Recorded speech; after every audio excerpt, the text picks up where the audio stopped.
Time keeps on leaving and we keep on moving. When do we pass on our wisdom to the youth? My veteran story, lost arts discussions, fireside chats with a bourbon or two. It's time to hear the stories by our military veterans. Get yourself ready. It's the Lost Arts Podcast. The Lost Arts with Andrew Cox. Hello, my friends, and welcome back to the Lost Art Podcast. That podcast is giving a voice to our veterans. On today's episode, we have a My Veteran story with Army veteran Bill Stonebarger. But before we get into that episode, are you enjoying the podcast and consider becoming a TLA patron? That's the Lost Arts patron. It is through donations that we're able to continue recording the podcast and getting our veteran voices out for all to hear. Just go to the Lost Art website and click on the Become a Patron link at the top. If becoming a TLA patron doesn't work for you and you would rather give a one-time donation, then go to the Lost Art website and scroll down until you see the donations link. Any donation is appreciated. And if you'd like to be a guest on the podcast, then email me directly at thelostart@gmail.com. Again, that's thelostart@gmail.com. And as always, we do have merchandise for sale. You can get a hat, you can get a shirt, you can get a cup, you can get all kinds of goodies. Just go to our website, click on that merchandise tab, and you'll be able to find you something. Help spread the love of this podcast and what we have going on here. All right, with that, we have Bill Stonebarger. Bill, how you doing today? I'm doing great, Andrew. Awesome. Hey, I'm excited to have you here. Excited to hear your story and all the good stuff that you had going on in your life. So how about we start at the beginning? We'll go back to where you grew up. And then at that point, we'll just kind of what led you into military service. Well, grew up in a small town, no stoplights, had one four-way stop, couple 24-hour convenience stores, small town, Vian, Oklahoma. Proud of work. Yeah, I graduated there in 95. I think I was a year ahead of you there, Andrew. Mm-hmm. Yeah. That's right. So yeah, there's not much to do in that small town, and you have some people that can get in trouble pretty quick, and I think I was towing that line pretty well. I really didn't have a plan to join the military, but I saw my path. I was going somewhere, and I was going there fast, and it was a place I didn't want to go. So yeah, that's the way it works out a lot of times. So one day I called the recruiter and, kind of got cold feet. So I went and took the ASFAB, and they told me that I had to have been trying to fail to get the score I did. And because I had cold feet. I wasn't sure at the time, but once I had to do that waiting period and realized, yeah, I got to do this. So I took it again, scored really well. And they wanted me to take it again after that because of the difference in it, the difference in my first score to my second one. But I did it. So I just said, what do you got open?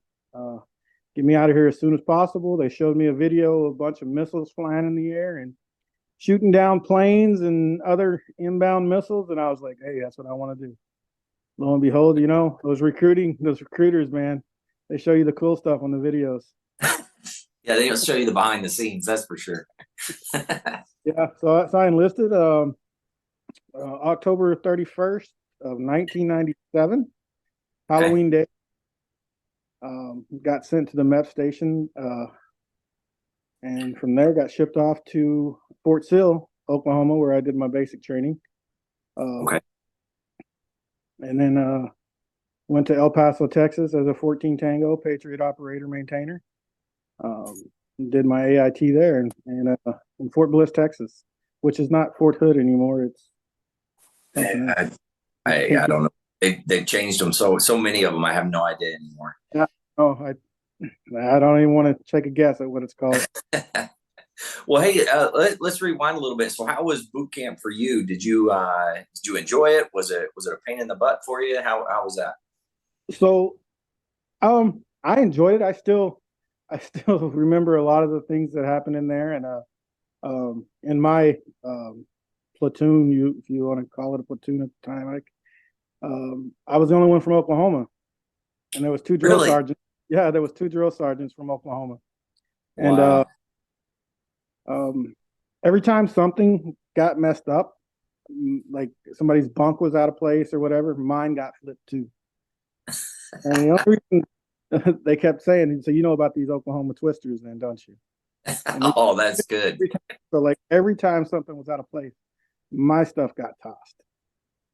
And they kept saying, "You know about these twisters, you know about these twisters," and come to find out, my stuff was always the best. And if mine was the best, everybody wasn't mirroring mine, so my stuff Yeah. got tossed. Yeah. Yeah. Yeah. I understand that. Yeah. You know, it teaches you a lesson that, hey, you're doing something right. You know, you shouldn't be taking a break when someone else is trying to get something done. You know, Yeah. Yeah. Very true. Yeah. There's always a lesson, right? it always is. You know, the way the military develops these leaders into to being able to do those things, you know, without just saying, "Hey, if you got all your stuff straight, you should be helping someone else." But they, you know, took a while to get it to me, you know, and everything. But yeah, Yeah. kind of figured It's it out. amazing that the teamwork concept comes pretty quick in the military. That's for sure.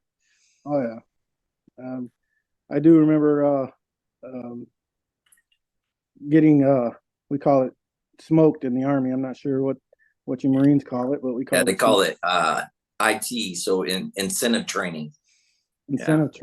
Yeah, I like it. I got that quite a bit.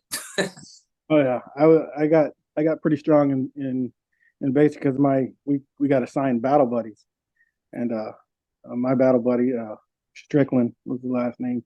I always, you know, he was a little bit older than I was, and he had three kids already and in basic training. So you know, he talked about his family and stuff, and he always get in trouble with something. They'd be mailing him something they shouldn't be having, or so.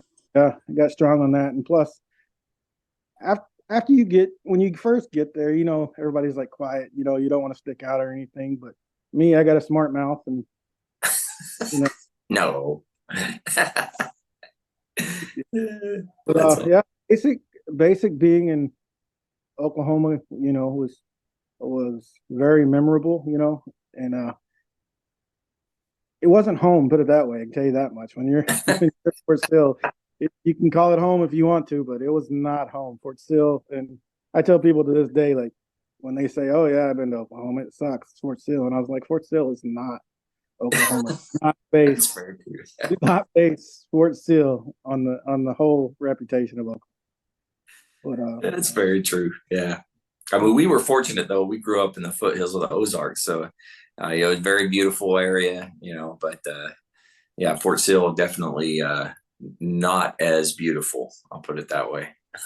at all. Yeah. So then, after boot camp, You said you went to Texas for your what do you call it? A school? What do you call it? Um, AIT. Um, it's just advanced individual training. Okay. Yeah. So Yeah. went to AIT in Fort Bliss, Texas. Uh, at the time, well, Fort Bliss, Texas, is where I was at. I was my last duty station before here with Fort Hood. Sorry, I got those two kind of mixed up. I think it's still Fort Bliss. It is still Fort Bliss. Yeah. It might be. I don't know. Maybe not. But anyway, yeah, I remember the bus. They put us all on a bus, no supervision whatsoever. Um, Bunch of privates. They ain't had nothing to do for 2.5 months and 3 months, and then throw them on a bus. So I remember getting to, we called it the hill. Um, we was my class was the last class that was considered on the hill, which was kind of separated from Fort Bliss, and Okay. it's up in the hills a little bit, but they had our barracks and everything up there. So we pull up on the bus, and you know we get out, and we're greeted by a bunch of people with these roll guard vests that say drill sergeant on them and everything, and we're all lined up, toeing the line, standing at parade rest, and they were all like, "This is," and they all looked really young to be drill sergeants, by the way. So we're all toeing the line, and we've had 3 or 4 stops between Fort Sill and Fort Bliss, so everybody's buying their cigarettes, they're chewing tobacco, their alcohol, whatever they can get, right? They think they're about to be living free. So these drill sergeants, Yeah. I don't know if anybody can hear, but quotation marks there, told us this is our one amnesty time. We have anything that's illegal, any pornography, any cigarettes, any tobacco, any alcohol, anything we shouldn't have, we need to throw it in this box. So everybody starts going through their stuff, and starts throwing everything in the box. Somebody comes over, grabs the box, they walk away. And then they start talking to us and everything. Come to find out, these weren't the drill sergeants. These were other AIT students that were apparently the leadership of that place. So no kidding. Booze got, I'm sure, distributed appropriately. Yeah, I'm sure it did. So that was pretty funny. But wow. I remember that night too. When we got there, we got assigned our bunks, and some of these privates still wanted to play that they were drill sergeants, and they have night school in where we were at. So some of the students would go to school at night, and then they'd come back like 3, 4 in the morning and sleep, whatever. But so they came back, and there was this one guy. He apparently loved doing this. My bunkmate told me, he goes, "Hey, somebody's gonna come in here and start yelling and screaming and just try to smoke you. Just ignore him. He'll start laughing and go on." So I was fortunate enough to get that information, but the other side of the bunks didn't get this, and they got smoked pretty bad. It ended up being a fight after they figured out that he wasn't really a drill sergeant. But yeah. Oh wow. And then to see a drill sergeant like my whole first day there. So wow. And a crazy no kidding. Nothing at all. Wow. I put a lot of faith and confidence in those young soldiers to to get you where you got to go and do everything. You're in the middle of the desert. All you can do is follow these people that's in front of you that says that they're in charge. So, yeah, good point. That's awesome. And then, how was the schoolhouse for you while you were there? Oh, the training was fun. It was fast. It was fast paced learning. Learned a lot about electronics on the launching stations. They actually taught us how to drive HEMTs, heavy. All my military buddies are gonna make fun of me on this one. Heavy expandable mobile tactical truck. I believe that's what HEMTs for. It's a big truck that pulls big trailers. Okay, so kind of like a semi truck, but on a little bit smaller level, something like that. Yep, with on the trailer, you had your generator, you had your launcher electronics, mechanics, stuff like that, and then you had your. At the time that I was in, we had 4 missiles on the back. The things and they upgrade. So yeah, that happens. Yeah. You'd be surprised. You go from 1 to 4, from 4 to 6, or from 4 to 8 to 32. But it's all the same size. Yeah. Yeah. Wow. It's really cool. And then now, as far as like launching missiles and doing, or not missiles, I suppose, but your anti-aircraft or anti-missile weapons, how much did you actually get to fire them while you were there? So in AIT, we didn't get to fire any at all. So basically, so in Patriot, we got pretty much 2 sections. You got your 14 Tangos and your 14 Echoes. Your 14 Echoes is what we call the smarter ones. They got they got to sit up in a van and basically play video games, I guess, if you will, because they controlled the launching stations. All we did was set them up. Oh, I see. Okay. We set them up, ran the fiber, the communications, made sure the radios were in, made sure they were leveled with the NFS, with the North Finding System, and made sure the GPS was tracking them, stuff like that. Okay, so you're more the mechanical side of it, of what was happening. Yep. Yeah. Okay. Yeah, that makes sense. But you didn't fire them at all while you were there, huh? Not in IT, no. Yeah. Wow. Not AIT. Actually, my whole career, I've been to 4 live fires. No kidding. Yeah, thankfully that's all you get. That's all I had to see. Yeah. So, um, Wow. That's pretty wild. I mean, I'm assuming you have some sort of, I won't say video game necessarily, but some sort of uh, type of thing where you practice or whatever, while you're getting ready. they have scenarios. They'll come in, that put a disc in and gives them a certain scenario, um, and yeah, then they play the game. Like I said, my job was to set up the launching stations, make sure it's communicating uprange with the radar and Yeah. the focus control stuff, and then we pulled security basically. Yeah. Well, you always got to have security. Reload. We did missile reload as well. So like Okay. after someone was shot, we'd have to go down, get either a forklift or a GMT, which is a guided missile transport, and exchange out the empty cans with fully loaded ones and get them back up and operational and back Wow. in for the uprange to have control. And you're talking forklift, so they're pretty damn heavy then. Oh yeah, yeah, yeah. Wow, very cool. All right, so you finished AIT. Where did you go? Was your first duty station? My first duty station after AIT was in Kunsan Air Base in South Korea. Oh wow. All Yeah, right, so small town. You got to stay in Oklahoma, then to Texas, and then all of a sudden, bam, you're in Korea. yeah, in Korea. Um, yeah, 24-year-old in Korea, private.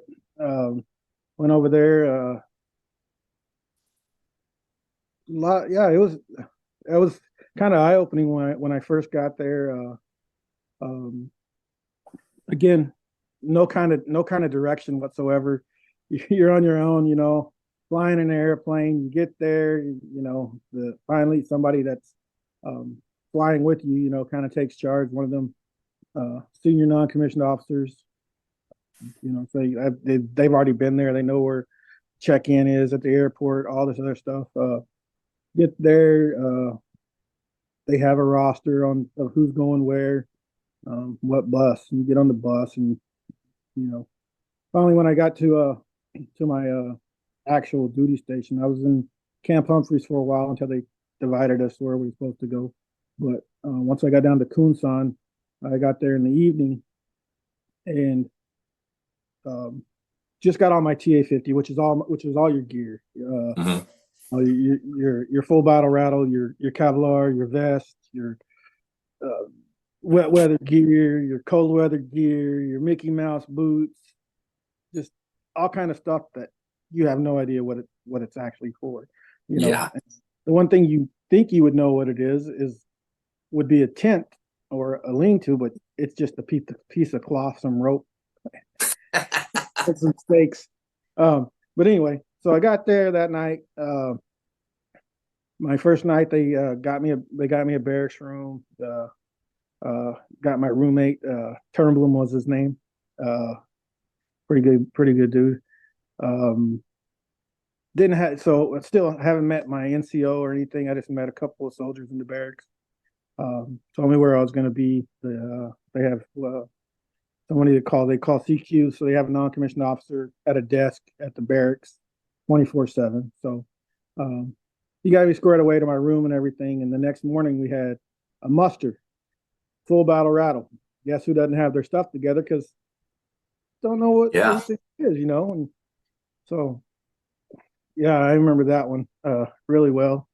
Uh, Captain Milam was my captain at the time, and he's like, I'm just grabbing everything and just trying to get out to where follow everybody else. And he was like, "Who are you?" And I was, introduced myself, and he told me who he was, and uh, I called the first sergeant and platoon sergeant over here, and I got my butt chewed because I didn't have my stuff together. I always be ready. You know how it goes. Um, but yeah, and then Captain Milam was my first captain in my duty station, and he was actually one of the victims in the Pentagon during 9/11. No kidding. Wow. I'm sure he has some interesting stories. So, did he get hurt while he was in there, or? He lost his life in that one. Yeah, Oh, no kidding. yeah, Holy, wow. There was a lot of stuff at Fort Bliss after that, that was named after him, Milam Gym, things like that. I did go to later on in life. I went to the 9/11 museum, Hmm. and they had a little section there dedicated for the people in Washington as well, and got to see his photo on the wall. So kind of brings you back a little bit, but Yeah. Yeah. standing. You never know, like it could be anybody, and, luck of the draw, I suppose, at that point. But wow, that's incredible. Oh yeah, no, there's no doubt about it that I'm here today from luck and luck alone. Uh, Yeah. So it, somebody out there is looking out for you. out there, there's so many times I could have turned left and I turned right and could have turned left. But yeah, Yeah. Very yeah, true. yep. Wow. But anyway, so I'm standing there, private, arms are shaking. I've already been smoked, trying to get in formation and get all my stuff together, and got like four other privates trying to. Yeah, it's like, yeah, nobody knows how to do certain things. They're trying to put the Kevlar cover on, chin strap on, because all this stuff is just handed to you. Like, there's no instructions. Yeah, absolutely. Trying to get that on, like, yeah, it was, and then getting yelled at, and then told to get out of his formation and go back there until you get squared away. So, I find this very amusing because when I went back to Camp Pendleton. I was a math sergeant when I showed up, right? And I went to SIF, or Consolidation Issue Facility, and got all my gear, right. And of course, by this time, it's completely different gear than whenever I was there the first time. So they were like, "Oh, there's a website you can go to, and this and that, and there's videos that'll walk you through how to put everything together." I was sitting in my office. I'm like trying to put it all together. No, it wasn't happening. So I just yelled down the hall, "Give me a Lance Corporal. Give me somebody who knows what they're doing." So I pulled them in, and they put it all together for me. I was like, yeah, that was not happening. It was not an easy go. Yeah, now that there's so much stuff changes so constantly there, but which is good because somebody's out there testing this stuff, and Yeah, that's true. it Yeah. making it easier for our soldiers and our Marines out there. You know, everything goes through some rigorous testings. Yeah. As it Yeah, should. Yeah. and then of course, Korea, my first duty station. 24 years old, not a care in the world, you know, just hooping and hollering, drinking, getting strong. Very nice. So I'm Yeah. sure you had a lot of good experiences. Like, did you get to go out in town quite a bit and kind of see the sights, if you will? Yeah. So actually, we had one exercise, and me and this lieutenant from the fire control platoon. So I was a PFC when PFCs in the Army is at E3 at the time. So we're not Lance Corporals and anything like that. We're not NCOs Yeah. as an E3. Um, but she was the OIC of the RSOP team, and we were supposed to go do a simulated recon, if you will, to go to this place where our secondary site's going to be. So it's just me, her, a Humvee full of gas, our MREs, and a radio that how military equipment works. Yeah. Hit or miss is probably the best way to put that. And a map, a map. Yeah, in a map. No. Not this new stuff where they got the GPS and stuff on the screen. Anyway, so we take off about 4 o'clock in the morning to go. I can't even remember what it was called, but what it was basically um, a community center in the middle of this town or whatever that had like these fields set up. So they had soccer field, baseball fields. But that was like their idea of a secondary site if we had to do defensive maneuvers for setting Oh, up. And, but anyway, finding this thing, oh my Lord, we were gone for 24 hours. No, gone for 24 hours. And, luckily we did have extra gas cans with us as well. But trying to, and, trying to call on the radio and she's a lieutenant, a butter bar that's probably younger than me at the time, that has no idea. But yeah, Wow. I remember pulling over into these small little parking lots and everybody just looking at us while we're sitting there, you know, just trying to read the map and look and figure out where we're at. And uh, yeah, Wow. so That's we got to that's see, we got to see Korea during that. We did end up eventually finding the place, but we yeah. did get to see a lot of Korea during that. Wow. Uh, now, you said that was the first exercise that you did while you were there. Well, no, I can't remember if that's the one that sticks out, but it really was. That wasn't my. I'm sure it wasn't my first one because I had to earn some cred for them to say, "Hey, you're driving her. Don't let her get Yeah. lost." Okay. So, Yeah, that makes sense. Well, but, I mean, you know, any cred's good cred. That's what I got to say. yeah. So, um, yeah, that I do remember one of our exercises that we had we call them an eval, an external evaluation, where somebody comes in and does a full scale evaluation on your ability to do your job. Um, so I was I was I was the only person at the time that had a license on the forklift. The other person, well, we had two of us. The other person, so simulated, got killed the first day of the exercise. Yeah, they killed him right off the bat when he went to reach for a chalk block. Instead of grabbing the rope and pulling the chalk block, they said, "Hey, you're dead." And so, um, therefore, I was the only licensed individual doing that can do the forklift. Oh, So, I'm sure that was fun. and what the bad thing at that point was we're doing the exercise, and we had to change out tons of missiles because we were doing upgrades too. So they was doing our evaluations on reload. Then we had to change out the missiles while this other stuff's still going on. We're kind of playing the game, but we're at a pause X at the same time. And I remember being in that forklift with like no sleep for almost 48 hours, holding these missiles in the air, and then right after that, our warrant officers are like our mechanical side. So we had a couple not outriggers, but motor control units go out. So we had to change those. And in order to change a couple of them that we had to use the forklift to hold the platform up to where they could align certain things. Guess who had to do that during the same exercise? Yeah, no, yeah, I remember that. So I've always I've always during exercises reached for the chalk block to see if somebody would kill me. Try to get some time off. Yeah, but no, he got to stay in the launcher shed, we'll call it. I don't know if He got to stay in there and just hang out while you were out there yeah, struggling to get everything done. yeah, it was. Wow. Hey, but we made it happen. That's right. That's what we do. Yeah. Yeah. Very cool. What other things do you remember while you were in Korea? Uh,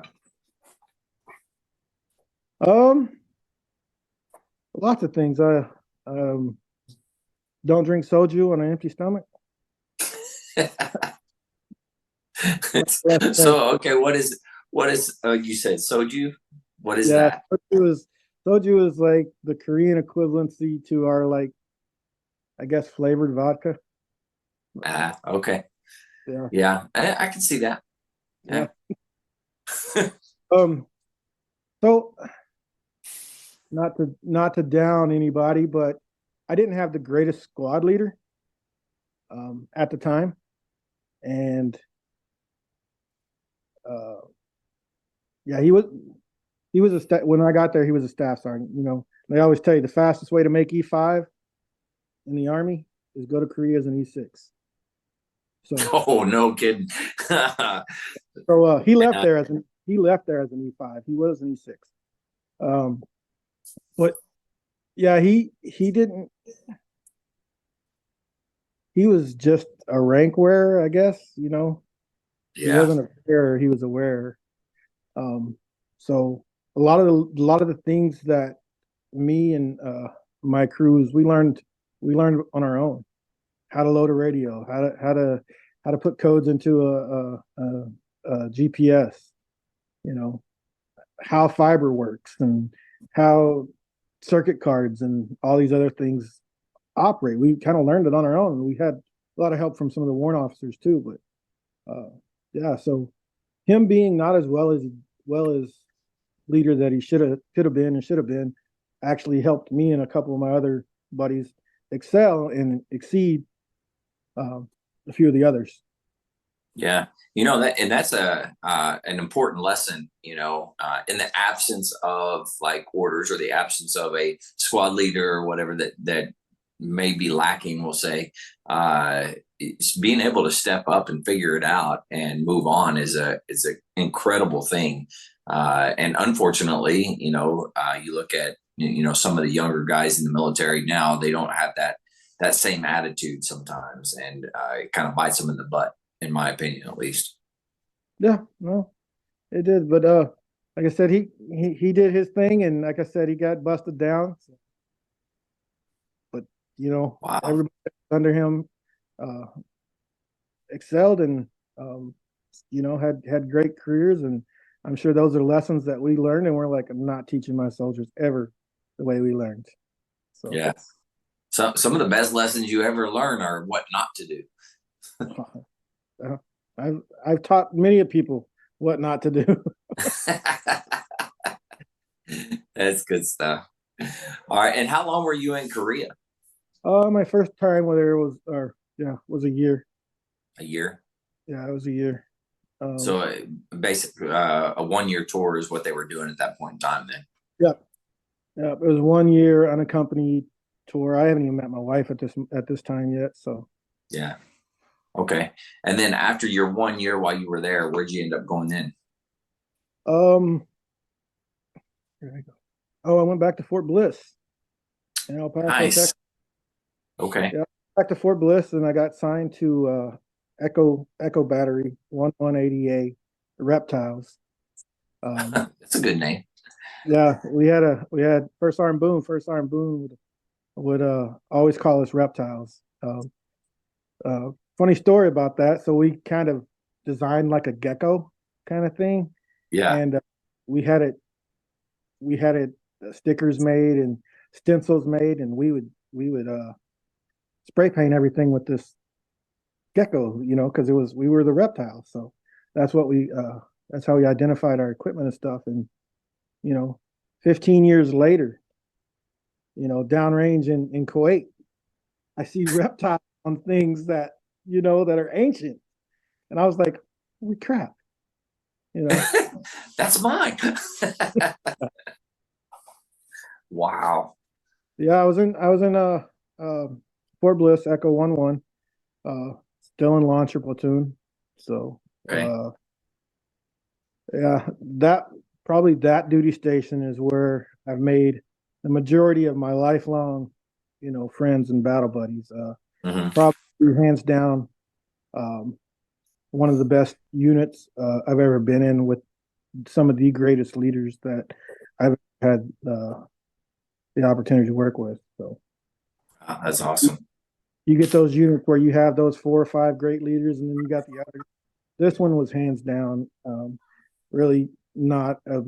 Couldn't say anything bad about any of the leadership in that during that time. Wow, that's awesome. And you're right, it doesn't happen too often. You usually get one, maybe two, if you're lucky in your career, where it's just like everything gels and it's like you got the perfect leaders and the perfect Marines or soldiers on like that are in the unit that are really trying and stuff like that. Doesn't happen every day, that's for sure. No, it doesn't. It definitely doesn't. Um, but yeah, so I'm there in my first or my second duty station, but first stateside unit, and uh, get through in processing, and me and my wife at the time, or not at the time, my she got there the same time I did, so that's how we met. Okay. Yeah. So we met there in '99, early '99, something like that, and yeah. Very nice. And now was so she was same unit or same job? So she was in the same unit. She just graduated AIT, and this was her first duty station. Um, but so we kind of like in process together, I guess you would. Um, Yeah. we were the two new people in the new people there. Uh, Both PFCs at this point? um, I don't honestly don't remember. I think maybe she was Yeah. in E2, maybe she was in E3, but I got promoted to specialist like Okay. like almost immediately when I got there. Yeah, yeah, yeah. Specialist, correct me if I'm wrong, is E4, right? Yes. Yep. We Okay. got E4 specialists and then E4 corporals, which is the NCO side. Yeah. Same pay, more responsibility. Yeah, yeah, yeah. So, speaking of that, like for the Marine Corps, you go private, PFC, Lance Corporal, and then you become a corporal. So that's your NCO ranks at that point. Now, you guys have specialists, like you call it, spec one or spec three, spec four, uh, or I don't know, something like that. Is that right, or is that was the old That's old, arm? old army, I guess. Yeah, I Okay, remember saying something about spec, whatever. Um, yeah, so it was kind of, I don't know, I didn't live it, but the way I look at it is like you've been a specialist so long, but you're not an NCO, but you need to go up a pay rate or something. I don't, yeah. I think because like for us, whenever we hit gunny, we have to choose first sergeant or we choose master sergeant. So first sergeant being that company level thing, and they go up to the sergeant major being the battalion or higher. Whereas you go master sergeant, master gunnery sergeant, then you're staying in your job field, whatever it is, and you become like the expert, if you will, within your job on the enlisted side at least. So I think it's probably something similar to that. I don't know. I never lived it, so I don't know. yeah. Um, no, they gave you choices, huh? No, ours was, Yeah, yeah. yeah, we definitely had a little bit more choice. So I now for you guys, you go to all the way to master sergeant, and then you can correct me if I'm wrong. Like you can get selected or picked to do first sergeant jobs, but then you go back to master sergeant at some point in time. Is that right?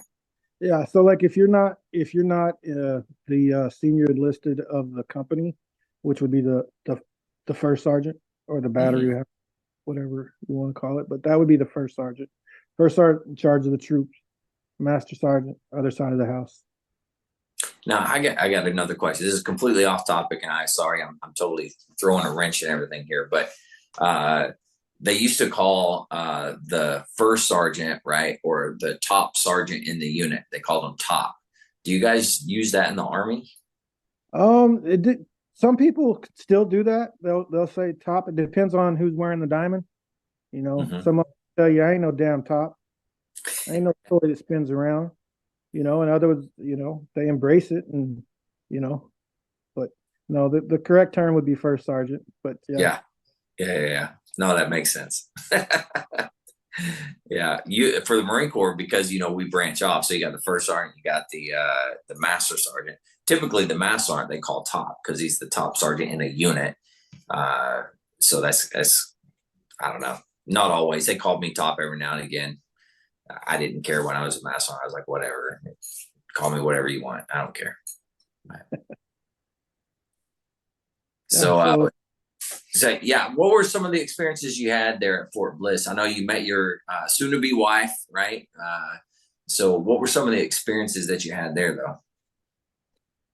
um, a lot of a lot of a lot of teamwork stuff. Like I already growing up playing sports, I had the teamwork mentality already. But again, this company was above and beyond. It was straight teamwork, like teamwork through this. Um, yeah, there was no outsiders, if you will, in this unit. Wow, that's It was good. it was a very, very, very cohesive unit. And when we talk about this to this day, to when I talk to some of our buddies, I've had some other close ones that are pretty close to it, but everybody remembers this one. I had a platoon sergeant that, or one of the squad leaders, eventually became the platoon sergeant. He looked out for me, and he'd always be like, "You remind me of just the way I am. Stop being a knucklehead.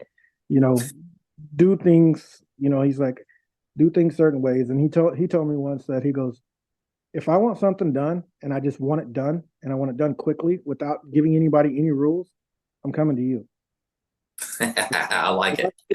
If I told you to to get to the other side of that mountain, you're going to find the quickest, easiest way to get there without getting in trouble.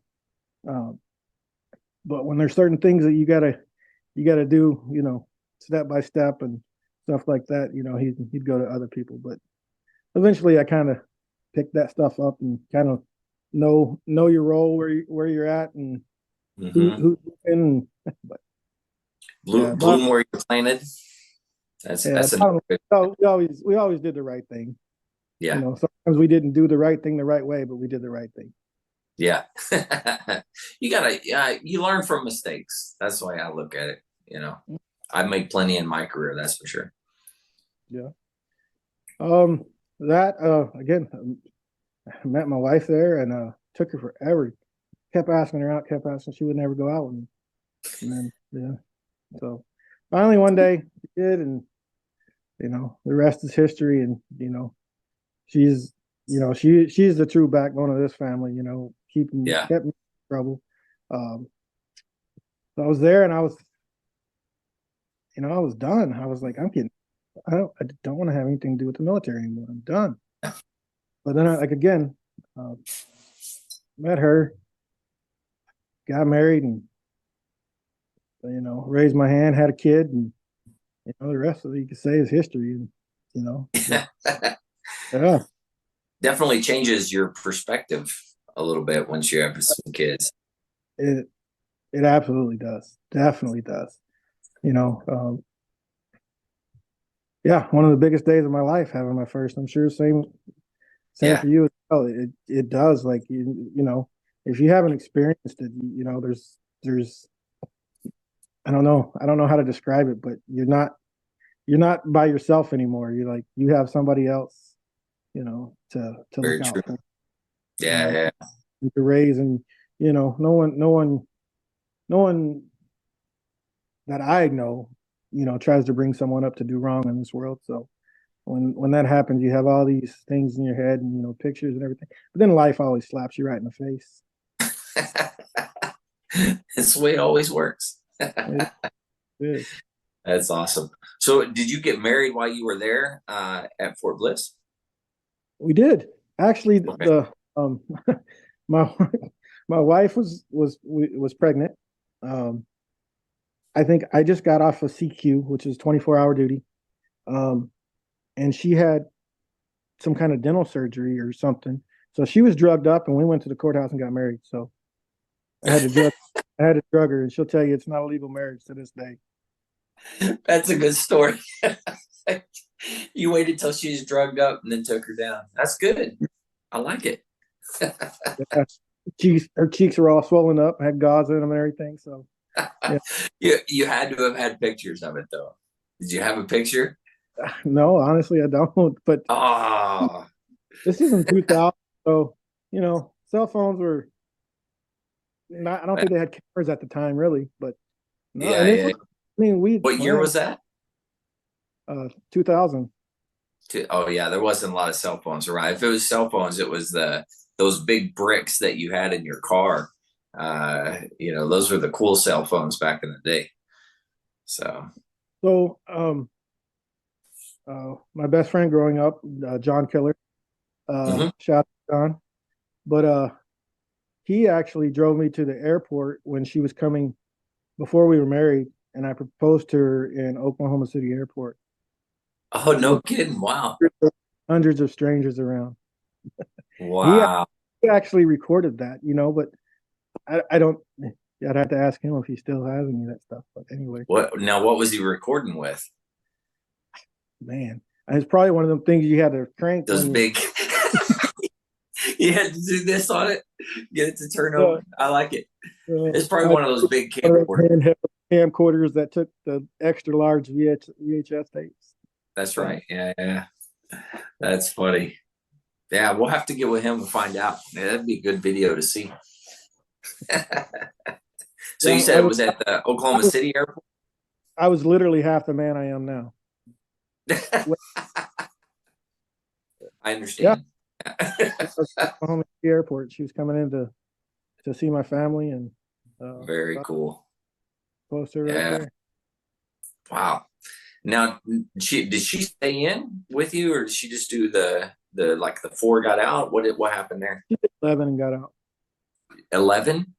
Yeah. 11. Wow, no kidding. Wow. Yeah, she had 11. to do it a year because we was in Okinawa. Okay, I was a 3 year tour, so she had, yeah. I got you. She would have So, got out. okay, so you're at Fort Bliss, and then what happened after Fort Bliss? Like, where did you end up going then?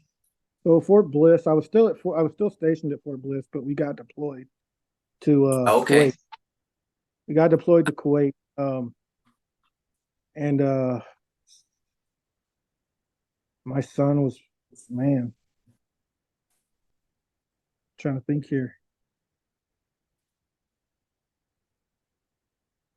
I can't remember the times, but my son was very, very little. Like he was yeah, probably about 3 months after he was born, I deployed. no kidding. Wow. But it was a short deployment. It was only like 8 or 9 months. Yeah. Oh, well, that's a long deployment for Marines. Usually it's about 6 or 7 months, and then we rotate out. The Army It, stays. it might have been 6. It was so long ago. It's Yeah. 24 years. It's going by quick, man. Goes No. by quick. So, now what year was that? 2000. 2000. Okay. 2000, yeah. Still in Wow. 2000, got deployed to Kuwait. Um, got got promoted to E5 over there. My Okay. 3 year. So first eligibility to get promoted, I was able to get promoted. Very nice. Yeah, we was so you know any non-commissioned officer when they start their career, as a non-commissioned officer, so when you stay where you're at, you have to draw that line, and it's hard when your buddies, they were your peers one day, and now they're Mm. your subordinates the next. But again, we still had I still with the same good crew, good team and stuff. And as soon as I got promoted, they moved me to the headquarters platoon to be the TOC NCOIC. So the I don't know, it's an information center where everything comes in. Okay. So yeah. While I was there, Thanksgiving Day, we had this I want to say 4-star general on our site to eat lunch with us, and one of my buddies, specialist at the time, Chris Conyers, he called blazing skies, which blazing skies means we got an air battle to fight, right? Whether it's real or uh, the headquarters above us called it. But on Thanksgiving, right when they're eating lunch, Oh man. he's a commo guy, and he's in the van. Like, why is there only a commo guy in the van? But anyway, and I'm the NCOIC at the CP, the command post. I said talk earlier at the command post. So I call it over the radio right away, and then he calls me back. He goes, "You didn't call it, did you?" And I said, "Yeah, I did." Like, you said it, I have to call it immediately. There's no saying, "Hey, are you serious?" Like, that's right. But anyway, it turned out to be a good thing, but because the general got to see, hey, how we drop everything and take our job seriously. But I remember the lieutenant coming over there, and he goes, "Why'd you call that?" And I was like, "Sir, I just got a call over the radio, said blazing skies, blazing skies, blazing skies. So what do you think I'm going to do? I'm not going to ask the question, are you serious? Like, I'm going to do what I was trying to do and call it." And he goes, "Well, who called it?" And I said, well, it came from the van, and Conyers is the only one in there. So he called Conyers over, and then again, this is like right after I got promoted, like not even 2 weeks probably. Oh Uh, man. yeah. So again, 3 years, Halloween, whatever. So yeah, it would have been yeah, right around 3 weeks. Or Thanksgiving's the fourth week, so 4 after my promotion. But anyway, the lieutenant looked at me and he goes, "Well, Sergeant, I think this is your lane. I think you'll handle it appropriately." And he walks off, and I'm like, Connor's a good guy. He just got out and started pushing, and you know, and he did about, I don't know, 20 push-ups. Told him to get up, and Very I was nice. like, and then we just sat there and talked, and I was like, why, what were you thinking? Like, I don't know, I was bored. That's pretty wild. I mean, it's a good story. Things like that definitely make for good stories later on. Not in the moment, probably, but later, Yeah, definitely. yeah. So um, the deployment was really good. Other than the fact that you're away from your family, we had the Puerto Rican National Guard there as our infantry unit and our guard force. So every night, salsa music just blaring in the tent right next to the hot crew tent. It was, Wow, yeah. We that's pretty cool, I guess. yeah, we actually had a uh, a discharge in our guard shack where you come in. They'll check you, make sure you're allowed to come on our installation, or because we're not on the air base. We're outside of the air base, so we had to do our own security, which was the Puerto Rican National Guard was there, and they did our entries and stuff and checked people's IDs and all that kind of stuff and called them up over the radio. But we're sitting there and we hear this gunshot. We're like, what the? So we call up to the seat. We call up to the gate, and it's like, hey, did you guys hear that? What's going on? And this guy comes over the radio, and you can hear him. And also, he's just like, yeah, we heard it. We're checking it out.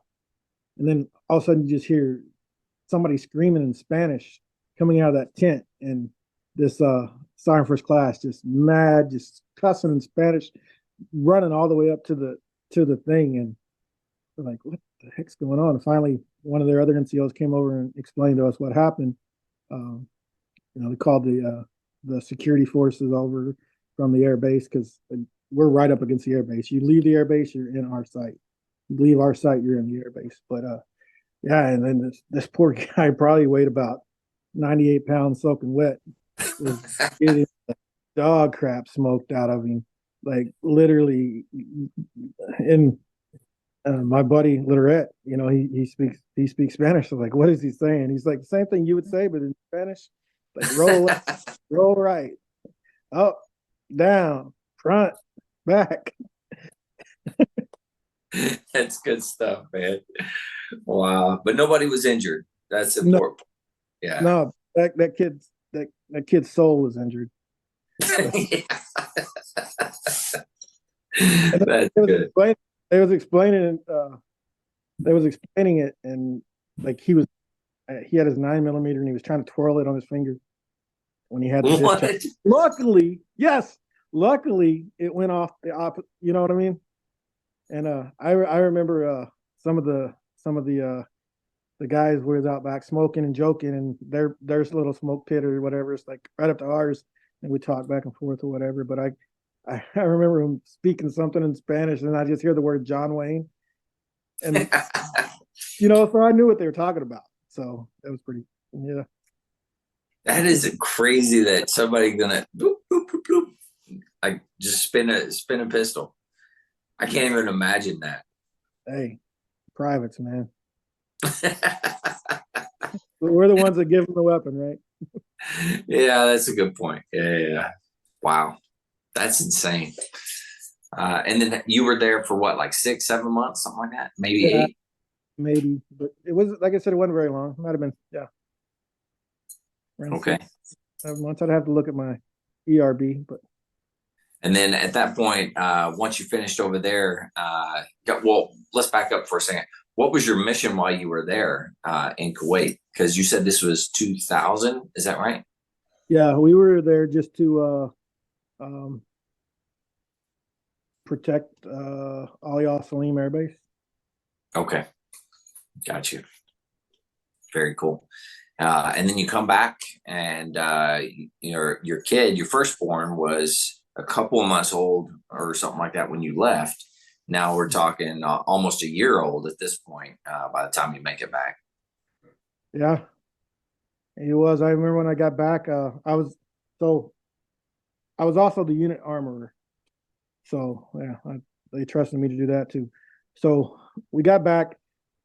Everybody's off the plane. First place they got to do is go turn all the weapons in, turn all the weapons in, and then me and the other armor walked back to the reception. So everybody's already met their family, everything, and I got to lock up the arms room, all the stuff before and turn in the keys before I get to go over there. So I get over there, find my wife and my kid, and my kid has some overalls on, and I grab him from the back of the overalls, and I'm holding him up, and he's just grinning ear to ear, and they snapped a photo of that, and um, it's this big spread out centerpiece of the newspaper from the monitor. They called it the monitor in Fort Bliss, and it's that is cool. Whole centerpiece of this gigantic newspaper. So that was pretty cool. Like we got a few of those stuffed away. Wow, yeah, that's really cool. Now, how old is he now? 24. 24, and believe it or not, he's a comedian. Good God, man. Time's flying, huh? And he's a comedian too. He does his own stand-up comedy. Does he really? Yeah. I'm gonna have to look it up. That's good stuff. Yeah. Yeah. Now, is he touring around with it? What's he doing with it? He's been to New York, a lot of stuff locally. He just started his own show at one of the bar and grills down in Minneapolis. So he lives about an hour and a half away from us. Okay. He's not, yeah, he's just getting started in it. So yeah, that's really cool though. You do pretty good for yourself if you can get in the right circles with that comedy stuff. That's for sure. Yeah, he's and not trying to be biased or anything, but the kid's hilarious. He's got to be. He takes after me, so. I like it. It's awesome. All right, so you come back to Fort Bliss, and how much longer were you there before you transferred again? Oh, so I got back to Fort Bliss.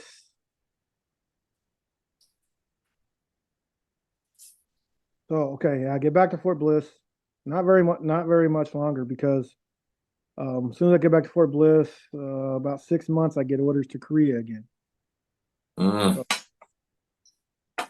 So I got my E5 when I was in Kuwait, and then I went to Korea again, but this time I was in Suwon and Osan, where I got pinned staff sergeant. Oh wow! Okay. I did that at I don't know 5.5 years staff sergeant. Oh, that's really good. Yeah, but then it slowed down. Over half my career, I think I was a E7. But anyway, I tried to get out of going to Korea so bad. Like, we had a flag football team. We won the championship there, and I hurt my wrist while we were there, so they put a cast on me. And I was like, okay, can this get me out of going to Korea? Because this is when the war started to pick up. So I know everybody's about, and I'm trying to get out of Korea, And I'm like, look, I got a cast on my hand, this, that, and the other. And he's like, no, they can take it off over there. So I just, I poured gasoline on it, on the cast, and then they took it off and then just left because they wasn't going to get me out of going to Korea. So they took it off, and I just left the aid station, the hospital or whatever it was. Just left and deployed or went to Korea. And then as soon as I got to Korea, about 2 or 3 months later, the war kicks off, and now my wife has to go. No kidding. Wow. So you went unaccompanied to Korea. once you were there, that's when the war kicked off and your wife gets deployed. Mm-hmm.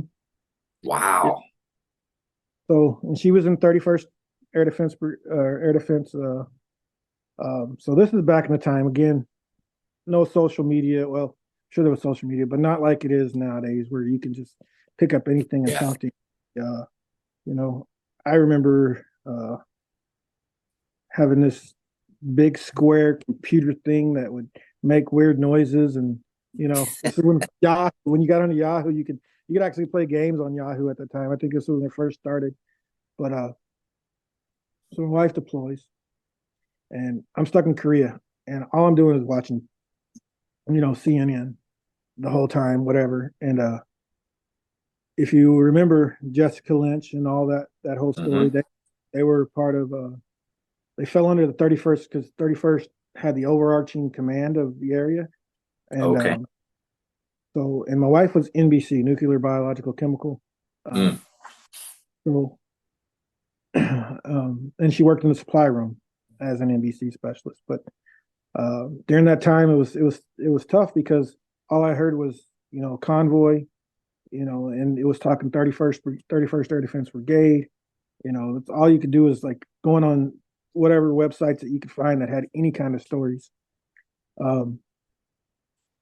And 72 hours I didn't even sleep, and I was glued to the Oh, computer screen. sure. I'm Yeah. emailing her. I'm emailing her first sergeant, her platoon sergeant. At this time, it's like I'm in Korea. I barely have this access. The only reason I have this access because I have a computer that has internet. They're in another country that's even more foreign. Like, Yeah. what is it? So finally, her platoon sergeant gets back to me and says, "No, she's fine. It's not her." Because he was on a supply run, and he got to go in and he checked his military email, and thankfully, he replied because, dude, that was horrible, horrible. Yeah. I can only imagine, man. So now your son, where did he end up? Did he end up with family or something? What happened there? So my son ended up going to California to stay with his grandparents. Okay. California. My wife's from California. If I didn't mention that, so I have three kids, but my oldest uh, ended up staying in California. Still got a bunch of newspaper clippings from that as well, because they heard our story, um, and his grandma's story of raising the kid while we're gone, and they did a bunch of did a few newspaper articles on it and stuff. And, Wow, that's really cool. Yeah. yeah. Okay. So now, and I can't imagine thinking like your wife's deployed and then all of a sudden you hear somebody got captured, female, and that is, I totally feel for you because that's just insane. I couldn't even like imagine being in your shoes whenever that happened. Yeah, and we was in the middle of another exercise too while I was in Korea, and again, I don't know how people haven't figured it out, but if you're on CNN and we're at war, you may not want to be in the camera shot. They know stuff before we do. It's Right? true. That's very true. But anyway, I remember laughing about that when I was there too. It was like, if you see your building on TV and you're in a foreign country and we're going to war, you might want to run.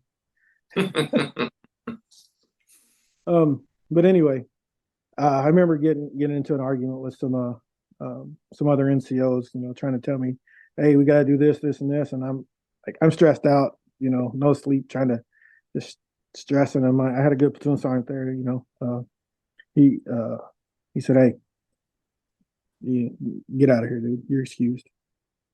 So got excused, and that's when I went back to the barracks and got to check in my email again and saw that he replied to. So that was good. Yeah, yeah, yeah.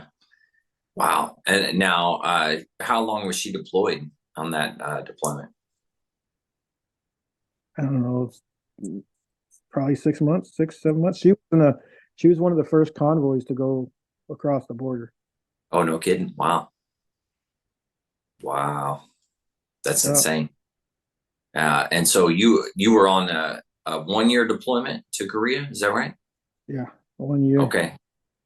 So at this point, then about the time you're rotating back is probably about the same time she was rotating back. Yep, she got back, I think, right before me. Okay. Wow. And then both of you back to where? Fort Bliss at this point? Where'd you go? Yeah, it was at Fort Bliss. Okay. Yeah, she got back before me because when I came home, I remember seeing my dad and my stepmom at the airport. I'm happy to see him, He's, he's just excited, but I just been deployed for how long? And my wife was gone to war, and then I come home and I see my parents standing there, and I'm like, no, I ain't getting none. I'm sorry, I didn't mean I shouldn't have went that. Important part of returning too, in my opinion, at least, it's Yeah, important. it is very important. However, I did, and I to this day, my stepmom Angie Boyd or Angie Stonebarger will tell you, um, tell her because my son Stephen is named after my stepbrother, Stephen Bradley Boyd. Mhm. So he's named after him. But they used to say, "I heard you being made," because it was. They said what? They said they would say, "I heard you being made." They were. I know this probably isn't the place for all this, but yeah. That's okay. Don't worry about it. That's funny. I like it. Yeah. Wow. All right. So you're both back at Fort Bliss, and how much longer were you at Fort Bliss? Oh, so that Fort Fort. So what did I do? So I went back. I went back to Fort Bliss, yeah, and I went to the schoolhouse. So now I was an AIT instructor. So I got to teach lawn mechanics, the limb, all that stuff, how to Mhm. power, how to uh, do all the technical and mechanical stuff to uh, the Patriot launching station. So yeah, I was there. So it's just nothing but NCOs. Everybody in your whole company's NCOs. You Yeah. got your of course you got your XO and your battery commander, but it's nothing but NCOs. So you know how that went. Everybody's right. Nobody's ever wrong. But Of course. yeah, I had a first sergeant that I didn't really agree with his ways. Um, and we had every now and then they'll pull soldiers like the command sergeant major will pull soldiers and stuff in, and have lunch with them and say, hey, what's going on? You guys do that over there too? And Oh that's where they yeah. get the scoop. Sergeant the sergeant major, he goes, what about you, Sergeant Stone? What do you think? And I was like, I hate this unit. I can't stand the first sergeant. He's such an asshole, and then there you go, right? My mouth. That's just me. And but it was true. I just didn't like. We're all NCOs here, Like, come on, you know. Hmm. You don't have to beat your chest, and But anyway, so again, it's time for me to uh to reenlist. Around that time, my other son, actually, my second son was born at that time, Okay. October 2004 ish. So 2000, Korea, come back. She deploys right after the kid's born. Yeah, right when I got back from Korea. So yeah, Okay. So you said 2004 time frame. yes, yes. It kind of runs together after a while. But It's anyway, all good. I get I'm sure it. I missed things in between there somewhere. But anyway, now we're at 2004. My other son's born, and yeah, uh I remember coming into formation in the morning and uh running up, and he yells, he goes, Sergeant Stone, why are you not already informed? Because they already called fall in. This time we do have cell phones. I had one of those little flip little things, and my wife called me from the house phone saying, "Hey, I think I'm going to labor." Uh, but so I run over and I tell my squad leader at the time, and I said, "Hey, I'm going to hospital, whatever." That's what I was going to tell him. But the first sergeant starts yelling at me. I'm going up, and I'm like, "No, it's a dick move." But anyway, told him I said, "Hey, I'm going to the hospital." My wife's like, jump in the car and take off and everything. And first sergeant's still running, bumping his gums behind me, yelling and stuff. But at that point, like, dude, I don't respect you. I don't like you. If you want to catch me, come on. Anyway, we had our disagreements in the past and a little bit in the future. So it's time for me to reenlist. And uh, I'm like, I'm reenlisting to get out of here. At that time, my old platoon sergeant, BJ Wilson, uh, called me up and said, "Hey, man, I'm ETSing. I'm going somewhere else." This is back in Echo 1-1, my original first stateside assignment. And he goes, "I want you to come over and be the launcher platoon sergeant." I've already talked to the first sergeant here. I've talked to the sergeant major. Both sergeant majors already talked to each other, and they're well aware of your situation. And he kind of agreed. He goes, "Yes, this guy is this and that and the other, but keep your nose clean, enlist. Come over. This platoon's yours." And Nice. so still young staff sergeant, getting to take over a platoon of, again, at the time was in my mind one of the best places could be. But once you got there, leadership changed and stuff. Still a great platoon, and everything, and a great battery. But it was different. It was different being in charge and not. So And that was back to what was it, 1-1? yes, Echo 1-1. Yep. Yeah. And you were the platoon sergeant at this point. Yep. Very cool. Well, hey, I think this is a good stopping point then. Let's stop here. And then whenever we come back, we'll jump back into 1-1 as the platoon sergeant and your experiences from there on out. How's that sound? Sounds good to me. All right, cool. All right. Well, hey, all the listeners out there, if you're struggling, you're having a hard time, to all the veterans, you can always dial 988, press option 1. They're going to be able to put you in contact with somebody that's going to be able to help you out.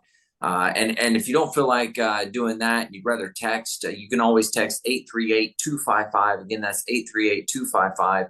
They're going to be able to put you in contact, same type of thing, with somebody that's going to help you out.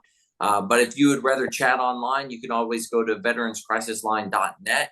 And then there's a chat icon. All you got to do is click on that, and you'll be able to chat with somebody who'll be able to help you out. But one veteran life lost is one too many. I care about you. I know Bill cares about you. Everybody cares about you. We want what's best for you. So please reach out for some help. But with that, hey, Bill, thanks for coming on for part 1. I'm looking forward to part 2 to hear the rest of the story. To everybody out there, stay motivated, change your socks.